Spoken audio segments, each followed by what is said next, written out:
My name is Dr. Andrew Loke. I'm from Hong Kong, and this topic is also one area of my research. And I'm sure this is also something that's very relevant to all of us, because no matter where we are, when we live, suffering is unavoidable, but we can choose how we respond to it. Right? And so this is what this talk is going to be about. So the problem of evil and suffering is something that none of us can escape. And a lot of people have a lot of difficult questions about this topic. So for example, why do some people suffer more than others? Isn't that unfair? If there's a God, why does he allow these kinds of things to happen? And why do innocent babies have to suffer? So in what sense is God still in control when we look at the world that's filled with such so-called accidents like this? And many of our non-Christian friends, they also have asked this question before. My friends have asked this question, right? So if there's a God, why doesn't he make his existence more obvious? Say, for example, by miraculously answering every prayer for deliverance. So during COVID time, people may ask, right, why doesn't God just miraculously do a miracle? When somebody pray, oh, in Jesus' name, let the virus be gone, right? And why doesn't God just answer this immediately? And if God had done so, then people would know that he is there, right? Everybody will believe in Jesus. So isn't that a good thing?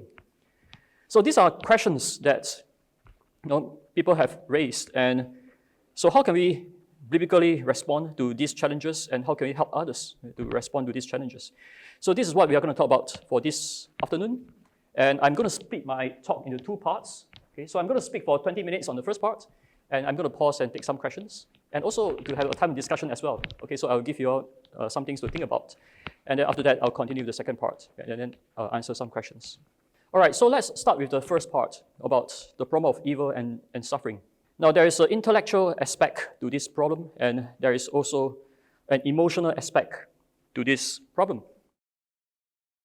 And I find it helpful to remind myself that emotions are important, but by themselves, they have no bearing concerning the truth of the matter, whether God exists or not. So when I'm going through suffering, when I'm having sickness, obviously that doesn't feel good. And sometimes I feel like angry and wondering why God allowed this to happen. And this kind of emotions and thoughts sometimes will come. But when they do come, I find it helpful to remind myself that, okay, I feel this way, but my feelings doesn't therefore prove that God doesn't exist, right? I mean, it's natural that I feel this way, and emotions are important. And when we try to help people who are suffering, it's also important that we try to address their emotional aspect as well. And that's why the Bible tells us that we should weep with those who weep, right? To cry with those who cry along with them. And this kind of emotional support is very important when we try to minister to people who are suffering. But we also need to remind ourselves that emotions by themselves doesn't prove that God exists or doesn't exist, right? So we still need to go to the reason, the truths. Those are fundamentally more important. And I'll talk about those later on. And moreover, even though it's true that for those people who grieve, they rarely search for explanation for how God works. So for a mother who has lost a child, probably she's feeling very emotional at the time, and she may not ask these big questions. She may be wrestling with her grief. But eventually, often there comes a time when the initial anguish subsides, and that people would want to seek a larger picture of what God is doing in the universe. And I'm quoting a philosopher called Clay Jones, and he has lost 5 children in his life. Okay. So he speaks from experience, right? I have not gone through such terrible suffering, but he has, and he was sharing his own experience that when he goes through suffering, even though emotionally, right, it's very hard to take it, and at the initial stage, he may not think about this intellectual aspect or whatever, but eventually, there comes a time when people want to understand a larger picture of what God is doing. Okay? And so the intellectual aspect will still be helpful at some point in the person's life. And so for the rest of this talk, I'm going to focus on the intellectual aspect of the problem. Okay? I'm not saying that the emotional aspect is not important. It is very important, but because time is limited and because I'm not a psychologist, right? So I don't work on the emotional aspect. And so I'm going to talk more about the intellectual aspect, which a lot of people wrestle with as well, including myself, right? We face these intellectual challenges, right? So how do we respond to these intellectual challenges? and to help people see that there's no contradiction between the presence of evil and the existence of God. And so when we discuss this issue, it's also important to bear in mind the issue about burden of proof. We see that in the history of Christian theology, many theologians have offered theodicies, which tries to give an explanation for why God allowed evil. Right? It's like this because so and so. However, we have also seen that people give a defense, which is to say, for all we know, God may allow evil because of this, but we are not sure. I don't know, you don't know, but there are possible reasons why God may allow such things to happen. So, since the argument from evil is offered by the atheists as an argument against the existence of God, the burden of proof is on the atheists to exclude the possible explanations for why God might allow evil. So, we need to bear in mind that the problem of evil, the argument from evil, is not an argument that is offered by Christians, right? Although Christians also wrestle with this problem. But in the context of the dialectic between a believer and a non-Christian, we see that often the atheist is trying to use this problem to try to prove that God does not exist. They are trying to say that, if there's a God, there shouldn't be such thing, right? And therefore, God doesn't exist. But if that's what they're trying to do, then we need to understand that they are the ones who bear the burden of proof, right? They will need to exclude the possible reasons which God might have for allowing evil in order to prove that there is no God. So the burden of proof is on the atheists to exclude all these possible explanations. And therefore, for the purpose of rebutting the argument from evil, a defense is sufficient, right? All the Christians need to do is to suggest possible reasons which the atheists have not excluded yet. And that is enough to rebut the argument, right? To show that the argument against God does not succeed. So a defense is sufficient for this purpose, although I will be talking about theodicies as well, right? So I'll be talking about both in the rest of this talk. And we should also note that theodicies can be rephrased as defenses as well, right? So for example, some possible explanations that some explanations that we do find in the Bible. I mean, the Bible does give some explanation for evil and suffering. We'll talk about that later. And in the context of discussing with our atheist friends, we can also rephrase this as defense. We can tell our atheist friends, now, you may not believe the Bible, but this is a possible explanation that is mentioned in the Bible. And so, if you want to prove that there's no God, then you have to exclude these possible explanations, right? Even if you don't believe the Bible, right? But this is a possibility that you need to exclude. Right, so we can rephrase theodicies into defense in this sense. And the atheists will need to bear the burden of proof, right, to exclude these possibilities before they can conclude that there is no God. Okay, so this is the background, right? This is a setup between in the discussion between theists and atheists. Now, let us consider the atheist argument against God. So this is a very classic argument which has been offered in the history of philosophy of religion. Premise 1, an omniscient God would know when evil might exist. And premise 2, an omnipotent God can prevent evil. And premise 3, an omnibenevolent God, an all-good God would prevent evil, and yet evil exists. And therefore, an omniscient, omnipotent, and omnibenevolent God does not exist. So this is a classic logical argument from evil against the existence of God, which atheists have offered. Now, we know that an argument, if the premises are true and the deduction is valid, then the conclusion would follow, right? The conclusion would be true. However, if one of the premises is not true or has not been shown to be true, then the argument fails. Then the conclusion is not established. And in this case, I think it is quite obvious, at least to me, it's quite obvious, that premise 3 can be denied. Okay? In fact, throughout history of philosophy, most theologians have denied premise 3 as well. In fact, not only Christian theologians, even atheists themselves have also denied premise 3. I'm going to give some examples later.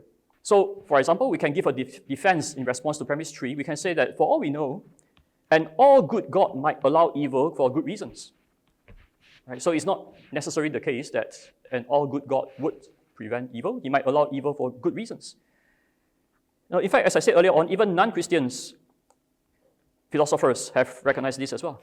So let me quote from a Chinese philosopher. Now, you might not understand Chinese, but that's okay.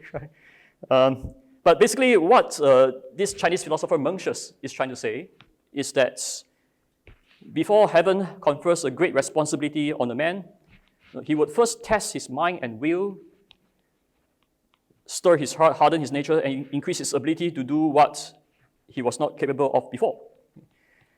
Now, Mencius was not a Christian, but he recognized that evil and suffering can produce good results. It can toughen a person's character, for example, so that he can take on a more important task in the future. And to put it more simply, right, no pain, no gain. Right? So this is much easier to understand. When we go to the gym, we understand we need to endure some suffering, and it can produce benefits. Okay, so as a first pass, I think this is a response we can give to our friends. If they raise such an argument, we can tell them that even non-Christians recognize that evil and suffering can lead to good, can be allowed for good reasons. Now, of course, the problem is that many times we cannot see how suffering can lead to good. But an omniscient God can see what finite humans cannot see, precisely because he is omniscient, right? And therefore, he can know about what is going to happen in the future, which we, at the present time, we may not be able to know.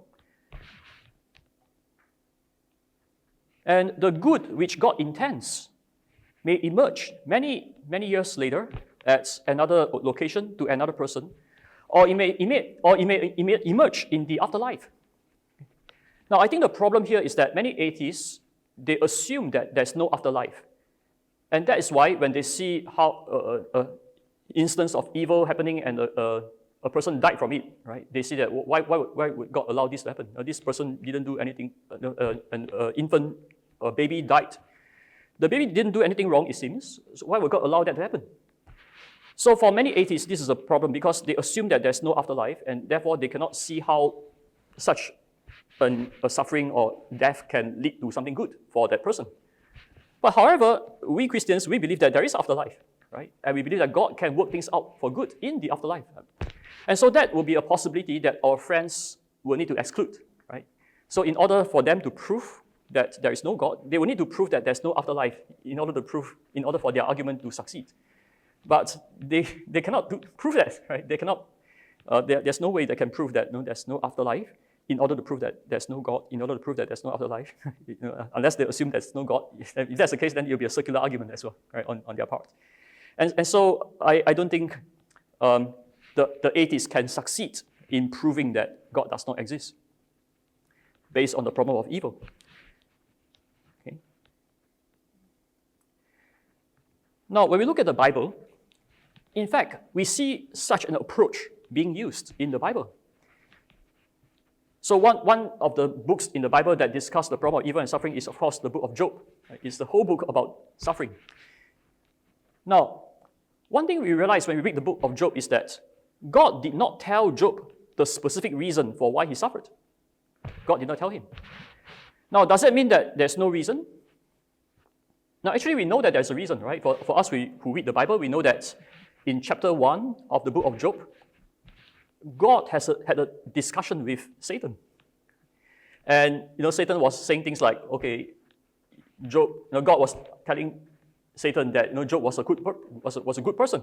And Satan raised an objection, right? Satan says, well, yeah, he's good, of course, because you have blessed him with so many things.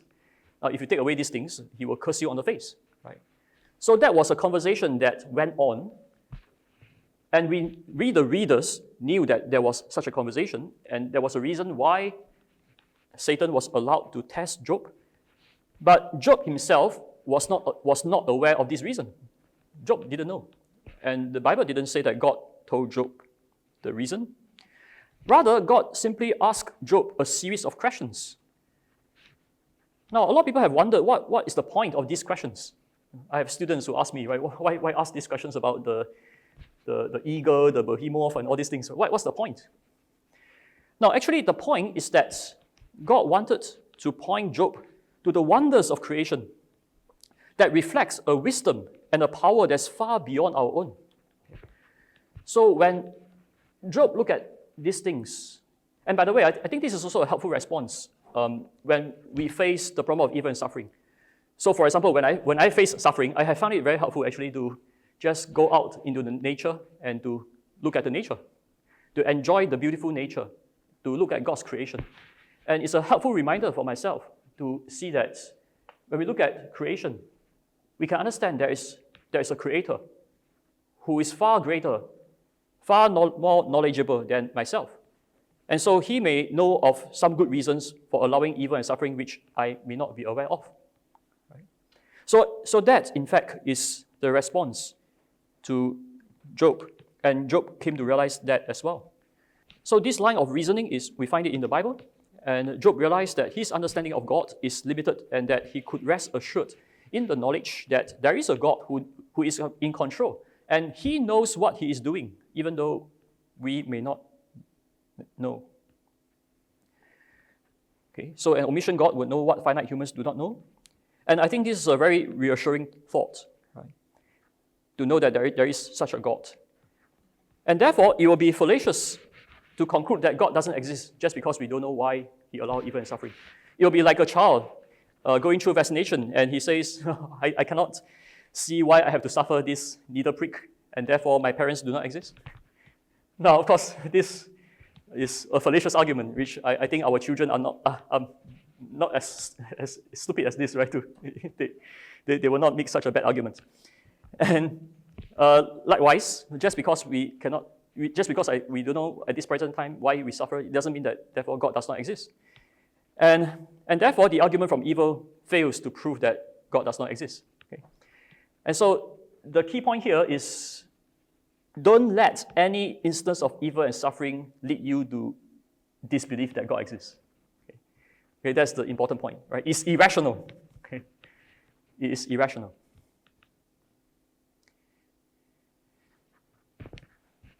Now, having said that, when we read the Bible, we do find some explanations offered for some instances of suffering. Okay, and here I'm going to talk about a few of them. So I have written a book on the problem of evil, and I have also written this book called The Biggest Questions of Existence, which there's a chapter inside that provides a summary of responses to the problem of evil. And I don't have time to go through all these responses, so I'm just going to focus on one or two of these additional responses, right, to the problem of evil and suffering. So one response is that God created a world with creaturely freedom, as well as significant moral responsibility, and also the possibility of forming deep connections between us and God, and between us and others, between us and other human beings. And all these are important for a meaningful life. And therefore, God has the prerogative to create and sustain a world that matters. A world in which creatures have significant moral responsibility, because they can freely bring about states of affairs ranging from the very good to the very bad. We can dramatically affect how well or how poorly things go in the world, both for ourselves and also for others. So a great deal is at stake in the choice, in our choices and our lives. So that is part of what it means to live a meaningful life. A meaningful life is one in which our decisions have significance, not only for ourselves and also for others. So given this point about creating a world that matters, God would create a world with human beings in which the duty to care for one another, to create a just and fair society, is temporarily given to us. And that God will not intervene all the time. No, he will not interfere all the time. But he will allow human beings to exercise these duties and significant moral responsibilities, and also to go through moral testing. But however, God would also intervene. He would eventually intervene. He will eventually put a stop to all evil and enforce fairness at the final judgment. So there will be a day of judgment. But before that happens, we see that God often, he does not intervene all the time, right? So he didn't stop Hitler from killing the Jews. He didn't stop another person from, a rapist from raping another person. Now, God, it's not that God doesn't care, but because we need to understand the bigger picture. The reason why God created the world in the first place is because, one of the reasons is because he want us to live a meaningful life, a life in which we have responsibility towards ourselves, towards others, and also towards God. And because of this, God will not intervene all the time, but He will allow us to make the choices and also allow our choices to affect other people as well. And so that's the reason why we see evil happening in the world. Because one of the explanations is that many humans, throughout history, they have chosen to misuse their freedom. And this resulted in themselves and others living in an imperfect world, which they have to face various diseases, natural disasters, etc. And at this point, I think it's also helpful to think about the butterfly effect, which I think you all may have heard of. So the butterfly effect is something that scientists have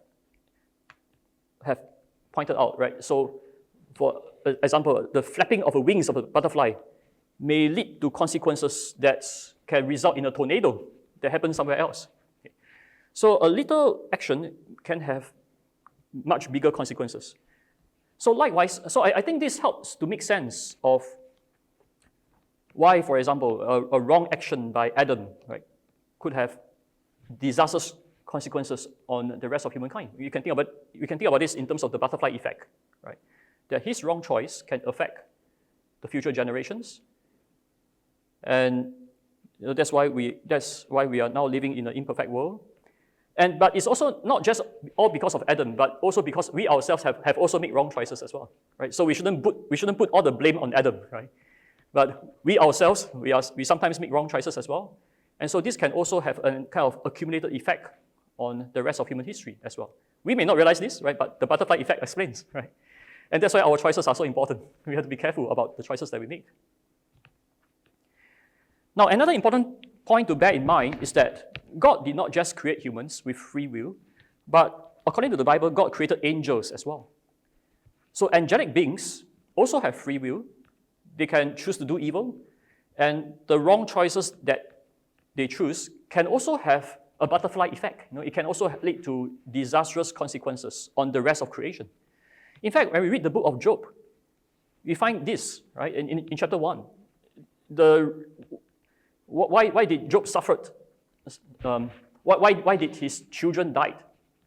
Now, the Bible gave us an answer. It was Satan, right, the fallen angel, who was behind some of these so-called natural disasters that befallen on the children.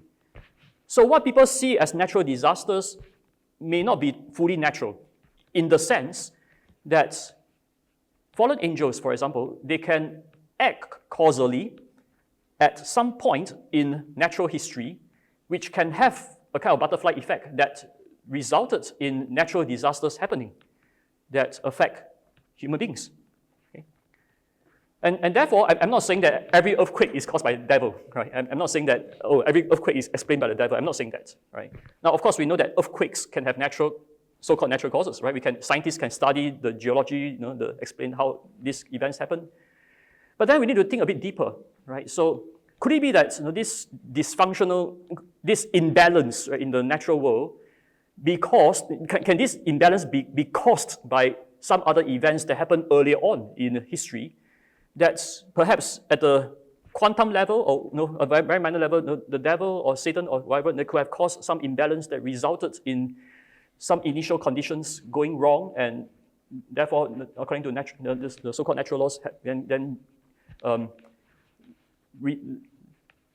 lead to this dysfunction being developed into something more disastrous that happened later in history, in accordance with the butterfly effect, right? So this is a possible explanation, which we cannot exclude, right? And modern scientists cannot exclude this either. I mean, there's no way that a modern scientist can exclude the existence of a small little butterfly, living tens or thousands of years ago, that causes some events that happen later on, right? Because such causes are too tiny, too minute to be detected by modern science. But then again, we cannot therefore conclude that such events did not happen. So likewise, for angelic beings, I think another possible explanation that we can give when it comes to natural evils is that there could, for all we know, there could be other angelic beings that did something that resulted in these events that happened later. Now, of course, our atheist friends, they would say that, no, I don't believe in angels. they might say such things, right? And our atheist friends may find angels implausible. But I found it very interesting that many atheists are willing to consider the possibility of aliens. Okay? They think that, well, in the universe that's so big, well, for all we know, there may be some aliens out there, right? So if you can believe in the possibility of aliens, why not believe in the possibility of angels? I think that for all we know, there could be some spiritual beings out there too, for all we know, right? And some may even speculate that, well, perhaps what people think or imagine are aliens may well be what the Bible called angels, for all we know. That's another possibility we need to think about, right? So there are all kinds of possibilities around, right? So we should not just simply assume, right, that only human beings are intelligent creatures with free will. That's obviously false, right? According to the biblical worldview, right? The Bible says that there are, other than human beings, there are angels as well, right? And then for the atheist worldview, other than human beings, many of them are willing to consider, well, maybe there are aliens as well, right? So there are all these creatures out there, right? The world is much more complicated than what a lot of people assume. And therefore, we need to consider all these possibilities, and I think these possibilities also provide additional explanations for why we see natural disasters and other events happen. The fact is that wrong choices can have bad consequences, right? So for example, if a person chooses to be an alcoholic, his children will be affected as well. So likewise, the wrongdoings of angels can have disastrous consequences on the rest of creation. Likewise, the wrong choices of our ancestors, Adam and Eve, and others who have lived before us, and ourselves, so the wrong choices of Adam and Eve would lead to the disruption of human nature. And that's what theologians have traditionally called original sin. Right? Original sin refers to the corruption of human nature. That is the result of the wrong choices. And again, wrong choices can lead to human societies being disrupted, resulting in social evils. And the wrong choices that all of us make can also affect the rest of creation as well. And this can lead to ecological disasters, and which cause additional natural evils. So together with our wrong choices, this can result in the prevalence of moral evil, natural evil, and also a society in which, a world in which there's a lot of unfairness around. And that's why we see in this world, some people suffer more than others. Right? So that was the initial question that I asked at the beginning of this session. Right? Why do some people suffer more than other people? Well, one reason is because we are living in an imperfect world. And imperfect world that is the result of our wrong choices and also the wrong choices of people before us. And so this can result in a world that is imperfect, that is unbalanced, that is unfair, right? It is unfair because of our wrong choices, not because of God. God did not create an unfair world. Rather, the unfairness, the injustice resulted because of the wrong choices of creatures, ourselves and angels. And that's why we see such injustice. That's why we see this kind of events happen to babies, for example. Now, however, this is not the end of the story, because the Bible also gives us the big picture that tells us that despite our wrong choices, God has initiated the plan of redemption for humans who sin and suffer. Jesus Christ came into the world to die for our sins. And he resurrected from the dead so that we can know that he has the power to overcome death and to give eternal life to those who believe in him. So there is hope, right? So God did not just leave the world like that, but he has initiated a plan to save all of us, to deliver all of us, and not only us, but the whole of creation as well. Colossians chapter 1, verse 20 says that God's plan is to reconcile all things to him. And all things not only include humans, but also the whole of creation. Now, of course, it also requires for people to be willing, right, to be reconciled. So if there are people who refuse to accept salvation, then he will not receive salvation. So I'm not a universalist, right? I'm not saying that everybody will go to heaven. Right? I'm not saying that, right? Some people will end up in hell, but that will be the result of their choice. Otherwise, God's desire is to reconcile all things to him through Christ. So that's the cosmic redemptive plan that God has initiated. And God is still in control. God is involved in history. Even though he doesn't intervene all the time, but he is still in control. In the sense of moving history towards the end point, right? Towards the ultimate redemption plan that he will accomplish in the future. So some people may ask, so in what sense is he in control? We know that God doesn't intervene all the time, right? God didn't stop Hitler, for example. So in what sense can we understand God's control? Now, the Bible answers this question with the doctrine of predestination. So predestination is something that's mentioned in the Bible, right? Now here I'm not talking about whether Calvinist or Arminian is right, okay? I'm going by the Bible. Regardless of whether you're Calvinist or Arminian or whatever, we need to understand that the concept of predestination is found in the Bible. Okay? And here I want to explain a bit more about how we should understand this doctrine. So what do we mean by predestination? So predestination means that God has decided beforehand that certain events would happen. Say, for example, Jesus' crucifixion. The Bible stated in the book of Acts chapter 4 that Jesus crucified is an event that God predestined to happen. Okay. However, the process by which these events happen involve free will. Okay. So, for example, we know that the crucifixion of Jesus involved Judas betraying Jesus, right? So, human choices are involved in this process. However, this process is something that is allowed by God, which God knows beforehand would happen, and he decided to allow this to happen. So predestination involves God's permissive will and God's foreknowledge of human choices, including what each person would freely choose in any circumstances. So here I'm actually talking about what philosophers have called middle knowledge. So basically, I don't know whether you have heard of this term, middle knowledge. Dr. William Lane Craig, for example, is a famous proponent of this. But the basic idea is that God knows every individual, what each person would freely choose in every circumstances. So for example, God knew that if you come to this conference, you will attend this talk today, okay? So this is something that God knows, right? If you are placed in this circumstance, you will freely choose to come to this talk. You're not forced, right? I hope. Yes. So you're here by your own choice, okay? So I hope that you have made the right choice. You have enjoyed listening to this talk so far.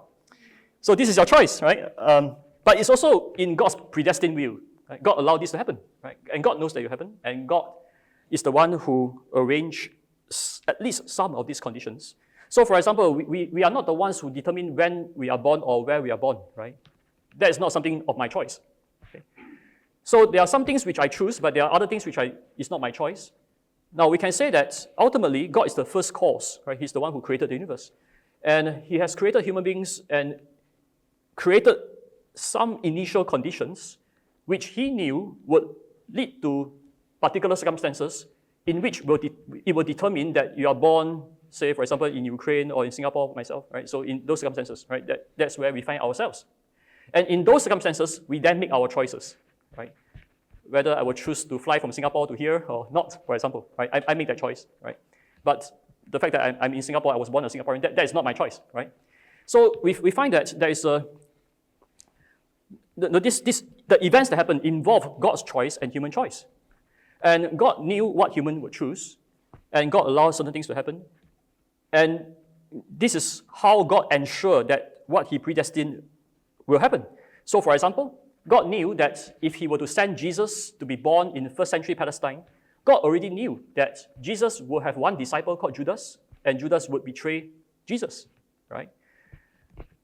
And this is how God can ensure that Jesus will be crucified, because God knew that there will be someone who will betray him. Now, does that mean that therefore God bears the responsibility of Judas' wrong choice? No, it is Judas' own choice. Right? God did not force Judas. Judas freely chose to betray Jesus, right? And so Judas needs to bear the responsibility because it is his wrong choice.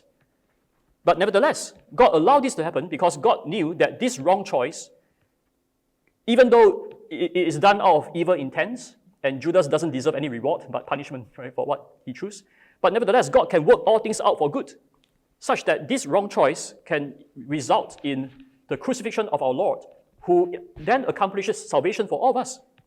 And that's a good thing. So that's a good purpose for why God allowed Jesus to be crucified.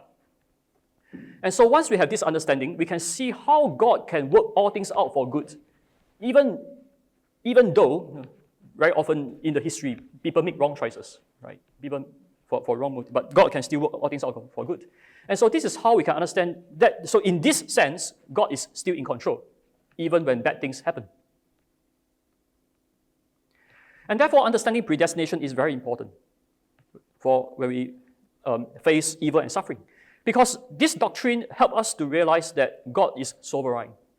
He is in control of everything. Because nothing happens without his permission. Now, predestination does not imply that God is the cause of evil. Rather, it involves God's permissive will to allow humans to choose the evil which they decide to choose. But despite that, God still fulfills his salvific plan in spite of evil. So we see this very clearly in the case of Judas' betrayal of Jesus. We also see this in the Old Testament as well. In the case of Joseph and his brothers, right? So in Genesis chapter 50, verse 20, there's a very remarkable passage there where Joseph chose to forgive his brothers. Joseph said, that you meant evil against me, but God intended it for good, so as to accomplish this salvation for us, for all of us. And so we know that God causes all things to work together for the good of those who love God, to those who are called according to his purpose. And that is a remarkable promise that we can remember when we face evil and suffering. Now, finally, I think there's one more point I want to add, is that understanding the meaning of life is also very important for understanding why God allowed evil and suffering. So just now in my earlier slides, I talked about why would God allow babies to suffer, for example. Now, one of the babies I think of is Nick Vujicic. He was born without arms and legs. And so a lot of people would say that, well, isn't that being very unfair to him? Okay. Now, I already explained earlier on, such unfairness is not caused by God. It's the result of the fallen world that we are living in. But nevertheless, God can work things out for good as well. And we see this in the life of Nick Vujicic. So even though he was born without arms and legs, and there was a point in time where he was feeling very depressed, actually. He was thinking of committing suicide and ending his own life. But by God's, thank God that he eventually came to read the Bible and found hope in Christ. And so his whole life was transformed. And he became filled with the hope and joy that is in Jesus Christ. And now he's going around the world to tell people that there's hope for the suffering. Right? And this is such a remarkable testimony because we see that this person, even though he has no arms and legs, but yet he is living a more meaningful life compared to many people who have arms and legs. So there's a lot that we can learn from people like him. What is the real meaning of life? Okay. And understanding this is very important when we think about how to respond to the problem of evil and suffering. So, according to the Bible, the one important aspect of the meaning of life is that God created us to love him and to love others, the two greatest commandments, right? And so that is the ultimate meaning. To live a meaningful life, we receive Christ's salvation, and we share this with others. We love God, we love others, and we see Nick living a life like that. So a meaningful life is not necessarily a life that is physically perfect. No, right? And so this can also help answer the question, why would God allow this kind of physical disasters, these disabilities? And one response is that at the end of the day, a meaningful life is not determined by our physical well-being or physical completeness. We see a person like Nick, even though he is not, he has all these disabilities, but yet he's able to live a meaningful life. And so God would offer this to everyone who is willing to turn to him. Okay? And so that is the good purpose that God has for allowing evil and suffering. As Dr. William Lane Craig has stated, the chief purpose of life is not happiness in this world, but the knowledge of God. And that is key to living a meaningful life. So one reason the problem of evil seems so intractable is that people tend naturally to assume that if God exists, then his purpose for human life is happiness in this world. But this assumption is false, right? On the Christian view, we are not God's pets, and the goal of human life is not happiness per se, but the knowledge of God, which in turn will lead to true and everlasting human fulfillment. A truly meaningful life is to know God, to love Him, and to love others. So many evils occur in this life which may be utterly pointless with respect to the goal of producing human happiness, but they may not be pointless with respect to producing a deeper knowledge of God.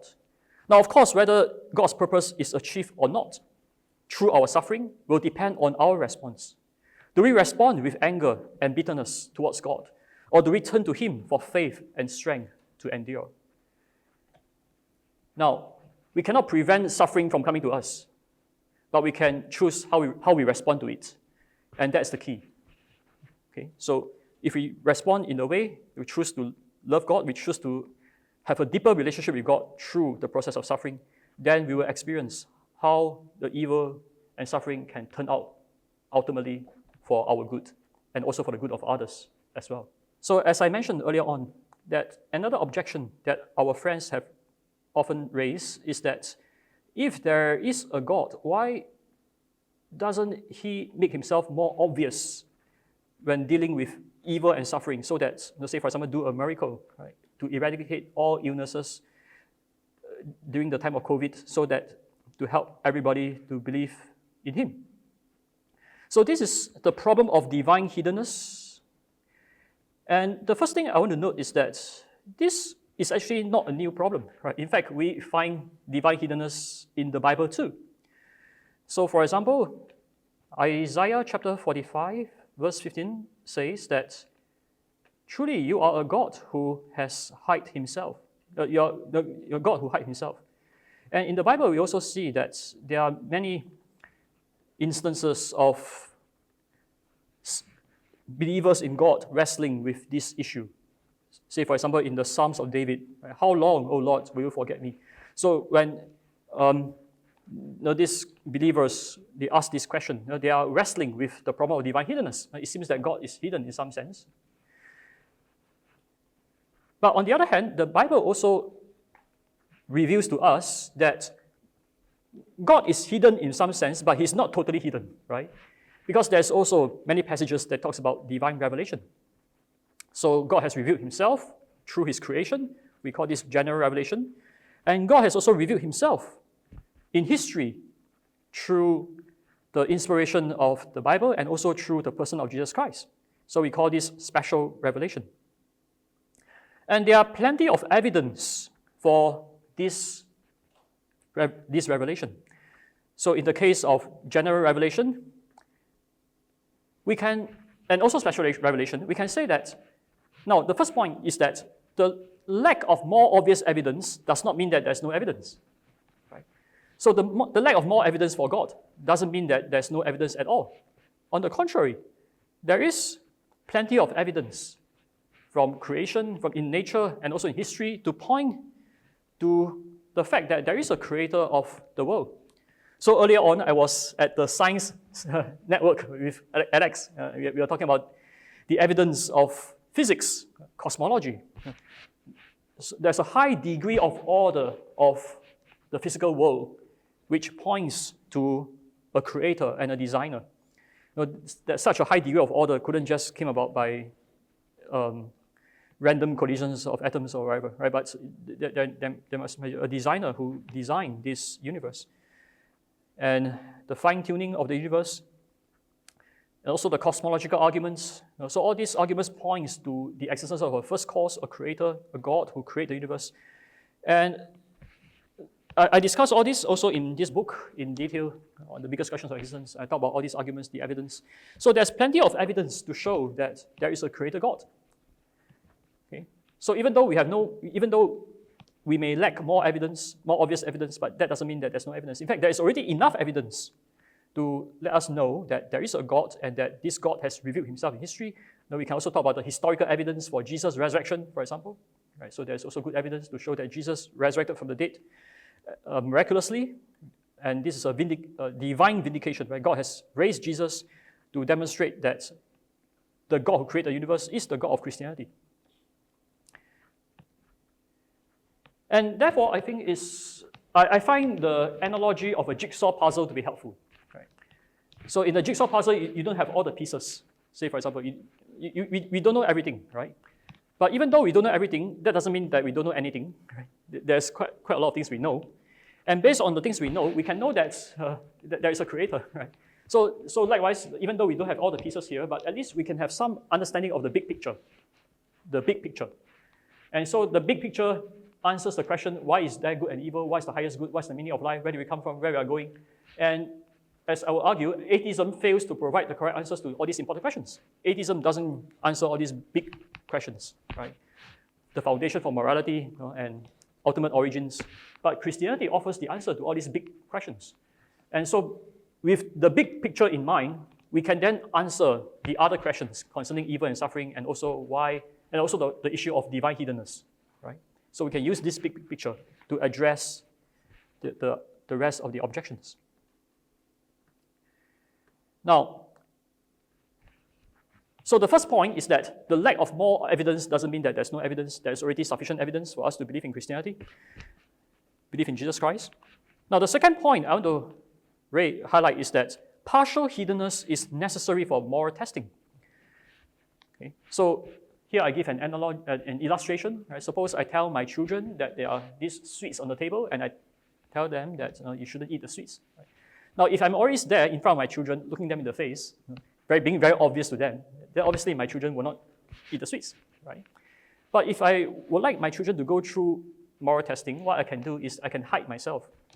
I can hide outside the door. And then my children will be wrestling with temptation, right? To eat or not to eat. Right? Because it seems that Papa is not around, right? So they will wrestle with such thoughts. And so likewise, the one reason for divine hiddenness, okay, is that he wants us to go through moral testing. And I like this quote from J.P. Moreland, right? So he says that God maintains a delicate balance between keeping his existence sufficiently evident so that people will know that he is there, and yet hiding his presence enough so that people who want to choose to ignore him can do it. So God maintained this delicate balance, right? He has given us enough evidence, but hide himself enough so that those who want to reject him can do it. And this issue of divine hiddenness is also related to the question about why did Job suffer? As I mentioned earlier on, if you read the opening chapters of the book of Job, we find that there was a conversation between the Lord and Satan. Okay? And Satan raised an objection, right? Satan said that, does Job fear God for nothing? Right? So have you not put a hedge around him, bless him, so that, that's why he loves you, right? But if you stretch out your hand and strike everything he has, he will surely curse you in the face. And so there is a reason why Job suffered. It was a testing. Okay? God allowed Job to undergo the test. So the message of the book of Job, one important message was this. Job was a good person, but God allowed him to go through the test of suffering so as to reveal that the grounds of his goodness and his devotion to God was not because God has protected him and blessed him with health or wealth, but because God is God. That's why we should honor him, right? It's not because of the good things that he has given to us. And I think this is a very important point, right? To remember that God is God. So the purpose for which God created humans is not merely to believe in him, but to have a love relationship with him and with others.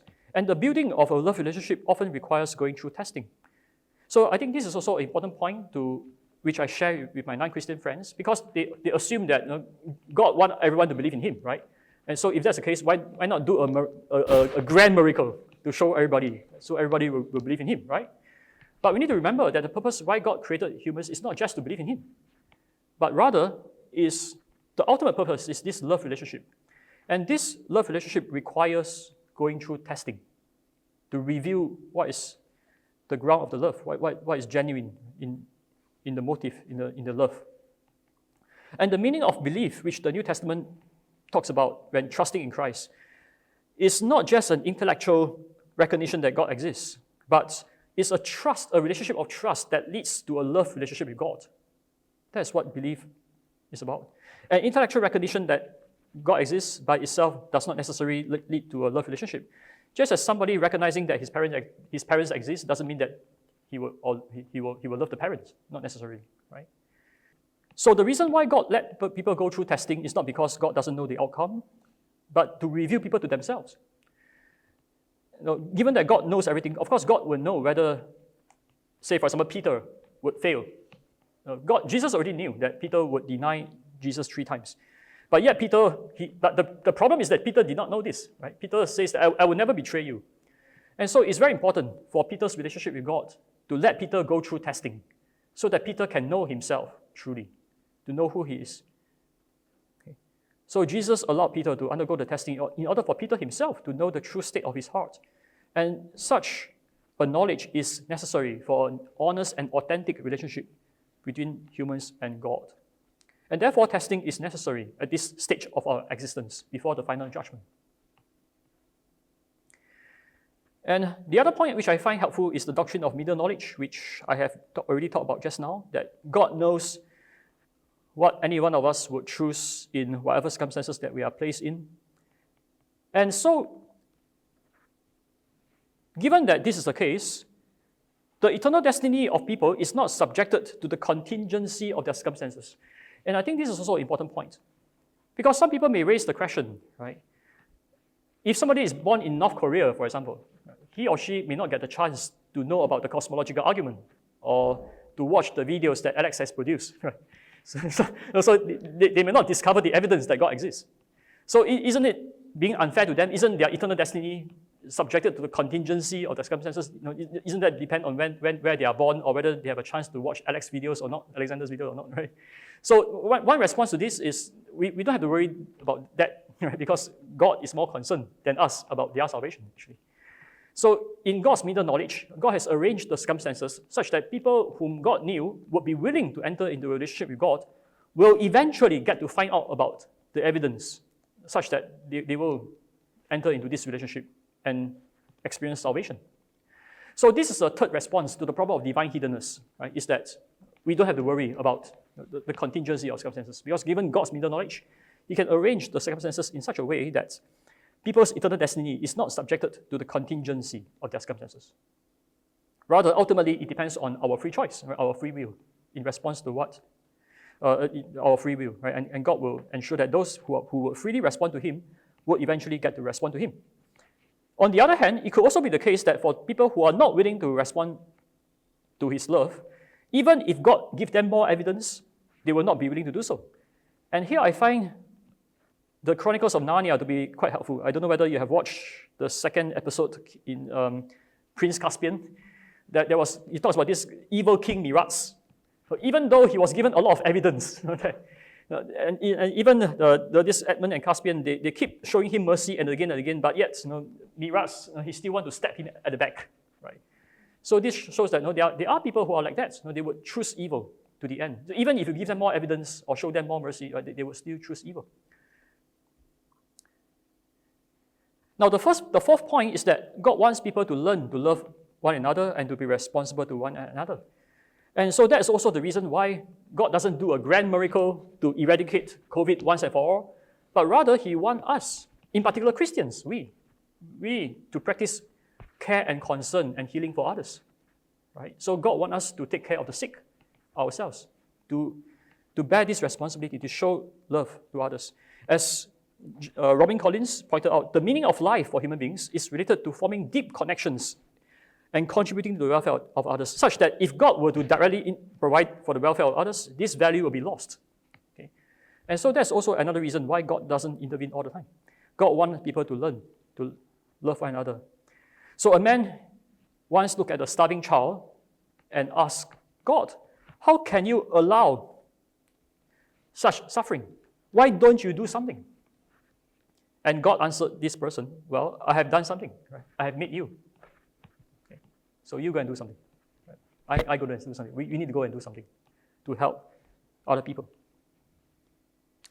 So in conclusion, in response to the problem of divine hiddenness and also the problem of evil, some of these points apply as well. The first point is that the lack of more obvious evidence doesn't mean that there's no evidence. There's already sufficient evidence to show that God exists and that Jesus is God. And the second point is that partial hiddenness is necessary for a moral and spiritual testing and a genuine relationship with God.